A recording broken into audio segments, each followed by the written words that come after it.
everybody, and welcome to the last day. So let's get into it.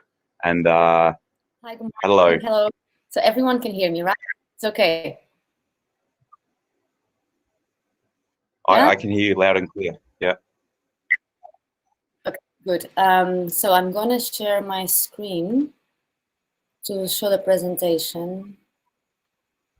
Okay. So all good, right? All right. So I did. Can you see? I cannot. Drew, does somebody need to perhaps here we go.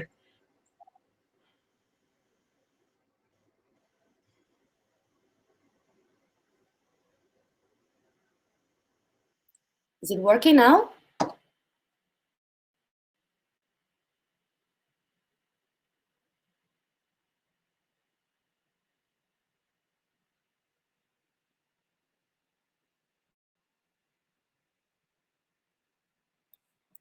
Dr. Reed, is it working? Okay, you can see now, right? Okay. I will just go ahead. If something is not working, you can text me on a WeChat. All right, so I did a nutritional plan for Carolina. She's one of my friends, and she's a recreational athlete. Okay, perfect. So Carolina is 39 years old. She weighs 62 kilos, and she's 164 centimeters tall, and she has 18% body fat with no health conditions. Carolina is training for half Ironman and a full Ironman by 2021. And she's currently doing 6 triathlons per year, 2 to 3 half marathons, 9 to 10 kilometers run, and 1 to 2 Spartans. She's training around 2 hours per day with 1 day rest per week. So about the macros, the strategy, first I calculated the calories with the Cunningham formula, the RMR, and with the activity factor of heavy, meaning 1.7. So that brought us to 292 calories per day. Since she's an endurance athlete, I went for 6.5 grams of carbohydrates per day and 1.7 grams of protein per day. This while training. Before the race, we increased. So these numbers for the training, I was playing also around to make sure that the body fat percentage was below 30%. So before the race, I gave her, I decided to give her carbohydrate loading, since it's a big race, of 80 grams per kilogram. And I decreased on the protein to make sure that she still had a healthy fat in her diet. During the race, she's going to have, so the race takes around 6 to 7 hours, and she's going to have 67 grams of carbohydrates per hour and 12 grams of protein per hour. I tried to make a 4-to-1 carbohydrate protein ratio. I ended up with a 5-to-1 because I found out that it's quite hard to give her protein while she's racing, actually.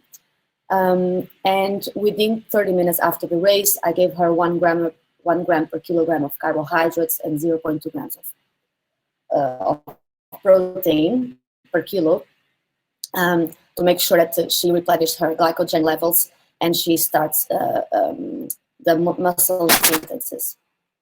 So the day after the race, she will also do the carbohydrate loading to make sure that all the glycogen levels are replenished.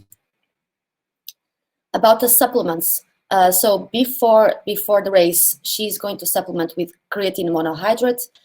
She's going to do a loading phase of 5 grams 4 times a day during 5 days to increase the glycogen storage plus decrease inflammation. She's also doing, just before the race, a caffeine supplement of 300 milligrams.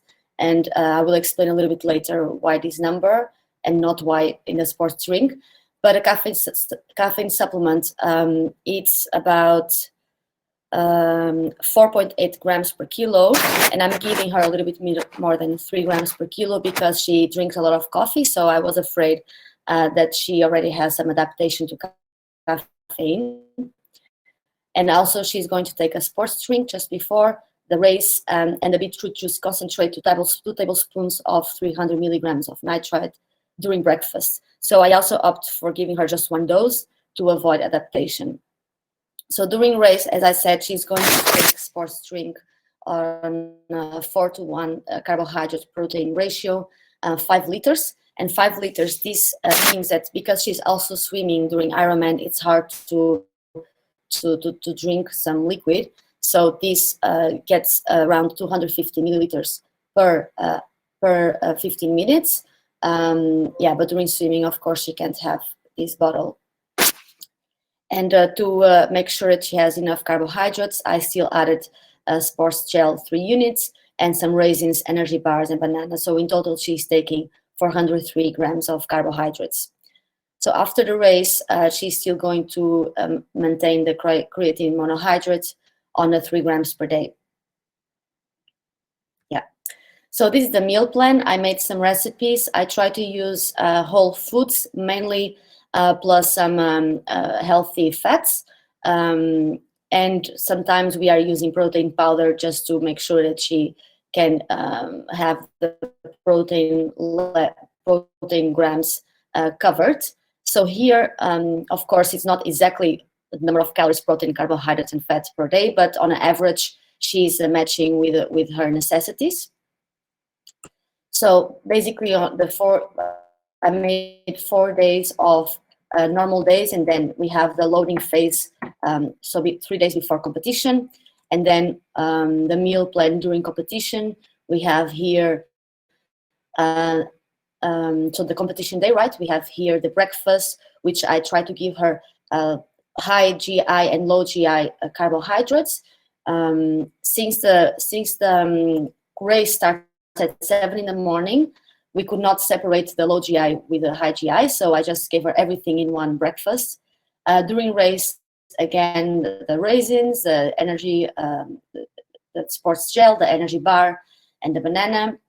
And after the race, to make sure that she can replenish chocolate milk and 1 energy bar, and also water to hydrate. And then lunch and dinner to make sure that she's eating enough carbohydrates. And that's it. I think, yeah. This is my meal plan. I don't know now if you have some questions or if it's just a presentation. Yeah, I think you can hear me now. Is my voice coming through? Yes. Yes. Yes.